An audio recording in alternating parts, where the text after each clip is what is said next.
Hello friends, नमस्कार। आप सभी का अपने YouTube channel study with Ajay STS पर बहुत बहुत स्वागत है।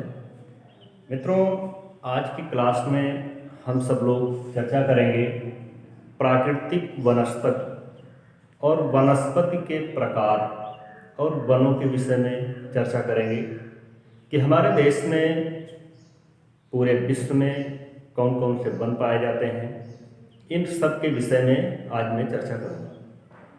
और इसके बाद एक एक वन, वो चाहे सदाबहार वन हो, पर्णपाती वन हो, मैंग्रोव वन हो, कटीले वन हो, इन सब के विषय में बारी बारी से एक एक की हम चर्चा करेंगे। तो सबसे पहले क्या देखना है? सबसे पहले ये देखना है कि वनस्पति के प्रकार हमारे देश में कौन कौन सी वनस्पतियाँ पाई जाती हैं।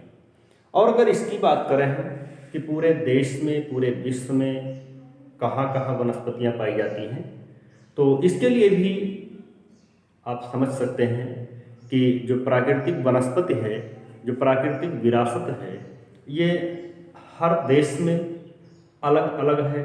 और वहाँ की जो जैव विविधता है, जो पारिस्थितिक तंत्र है, वो सब कुछ अलग अलग है। सबसे पहली बात तो ये है कि यह भूमध्य रेखीय जो क्षेत्र है, इसके दक्षिण में, उत्तर में ऐसे वन पाए जाते हैं। और इसमें एशिया, ऑस्ट्रेलिया, अफ्रीका, दक्षिण अमेरिका, ये सभी देश इसके अंतर्गत आते हैं। यहाँ पर जो सदाबहार वन हैं, ये वन पाए जाते हैं। जब बात आई है सदाबहार की, तो हम देखते हैं कि ये सदाबहार वन क्या हैं, यानी किसे कहते हैं सदाबहार वन। जो वन वर्ष भर हरे भरे रहते हैं, ऐसे वनों को हम सदाबहार वन कहते हैं। लेकिन उससे पहले हम ये देखेंगे कि जो प्राकृतिक वनस्पति है, उसको कितने भागों में बांटा गया है। उसके बाद फिर विधिवत चर्चा करते हैं। देखिए, प्राकृतिक वनस्पति क्या है? प्राकृतिक वनस्पति, प्राकृतिक वनस्पति में जो सबसे पहला चैप्टर आता है, जो सबसे पहली हेडिंग आती है, वो आती है उष्ण कटिबंधीय वर्षा वन। कौन से आते हैं? उष्ण कटिबंधीय वर्षा वन। अब उष्ण कटिबंधीय वर्षा वन, उनको हम सदाबहार वन भी कहते हैं। फिर दूसरा नंबर जो आता है, दूसरा नंबर कौन सा आता है? उष्ण कटिबंधीय पर्णपाती वन। कौन सा आता है? उष्ण कटिबंधीय पर्णपाती वन। इसके बाद तीसरा नंबर कौन सा आता है? उष्ण कटिबंधीय कटीले वन। कौन सा आता है? उष्ण कटिबंधीय कटीले वन।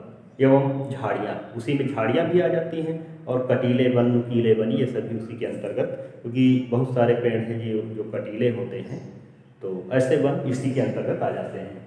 इसके बाद अगला नंबर आता है पर्वतीय वन, या उनको हम मैंग्रोव वन भी कहते हैं। और अगला नंबर जो आता है वो पर्वतीय वन। यानी ये 5 प्रकार से बताए गए हैं। कौन कौन से?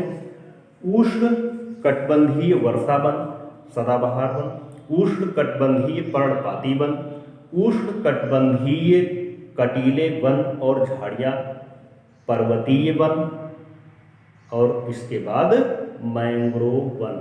ये इतने वन हमारे देश में पाए जाते हैं। अब प्राकृतिक वनस्पति जो है, वनस्पति के प्रकार में ये 5 प्रकार के वन पाए जाते हैं। बहुत ध्यान से सुनिएगा और वीडियो को लास्ट तक देखिएगा, ताकि विधिवत समझ में आ जाए। और ये काफ़ी हेल्पफुल होने वाला है वीडियो आपके लिए। तो निश्चित रूप से मुझे उम्मीद है कि आपको अच्छा लगेगा और आप इसे देखेंगे, तो वीडियो को लास्ट तक देखिएगा। अब हम चर्चा करते हैं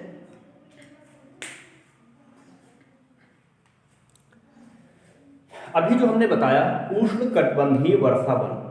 जो उष्ण कटिबंधीय वर्षा वन है, इन वनों के विषय में हम विधिवत चर्चा करेंगे कि ये कैसे होते हैं, किन क्षेत्रों में पाए जाते हैं, यहाँ पर कौन कौन से जीव पाए जाते हैं, यहाँ वर्षा कितनी होती है। इन सब के विषय में हम विधिवत चर्चा करेंगे। तो देखिए जो उष्णकटिबंधीय वर्षा वन है, जो सदाबहार वन है, ये सबसे ज़्यादा वर्षा वाले क्षेत्रों में पाए जाते हैं। यानी हम ये कह सकते हैं कि जिन क्षेत्रों में वर्षा अधिक होती है उन क्षेत्रों में उष्णकटिबंधीय वर्षा वन पाए जाते हैं, सदाबहार वन पाए जाते हैं। और सदाबहार वन होते क्यों हैं? क्योंकि वहाँ पर ज़्यादा वर्षा होने के कारण जो पेड़ हैं वो हरे भरे रहते हैं। इसके बाद अगर हम बात करें कि इनका क्षेत्र क्या है, किन किन राज्यों में, किन किन क्षेत्रों में ये जो सदाबहार वन है, उष्णकटिबंधीय वर्षा वन है, ये पाए जाते हैं, तो ये जैसे लक्षद्वीप है, अंडमान और निकोबार द्वीप समूह है, असम है, मेघालय है, तमिलनाडु है, इन सभी राज्यों में इनके जो बहुत सी तलहटियाँ हैं, उन तलहटियों में बहुत सारे वन पाए जाते हैं। और ये जितने भी वन हैं ये सभी उष्णकटिबंधीय वर्षा वन या सदाबहार वन इनको हम कह सकते हैं। ये वर्ष भर हरे भरे रहते हैं, यहाँ पर पतझड़ नहीं होता है, वर्षा अधिक होती है। फिर आगे देखते हैं कि ये जो वन है ये उष्ण तथा आर्द्र दोनों परिस्थितियों में पाए जाते हैं, यानी गर्म इन दोनों मौसमों के लिए ये जो वन है ये अनुकूल है। ये दोनों मौसम इन वनों के लिए अनुकूल है, दोनों वन ऐसे पाए जाते हैं।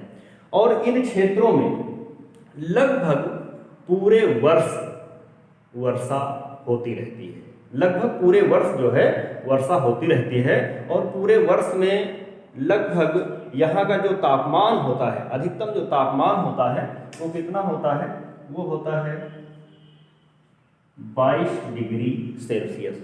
यानी यहाँ का जो तापमान होता है इन उष्णकटिबंधीय सदाबहार वनों का जो तापमान होता है वो कितना डिग्री होता है? वो होता है 22 डिग्री सेल्सियस। यानी यहाँ का तापमान कितना होता है? 22 डिग्री सेल्सियस से अधिक होता है या इतना होता है।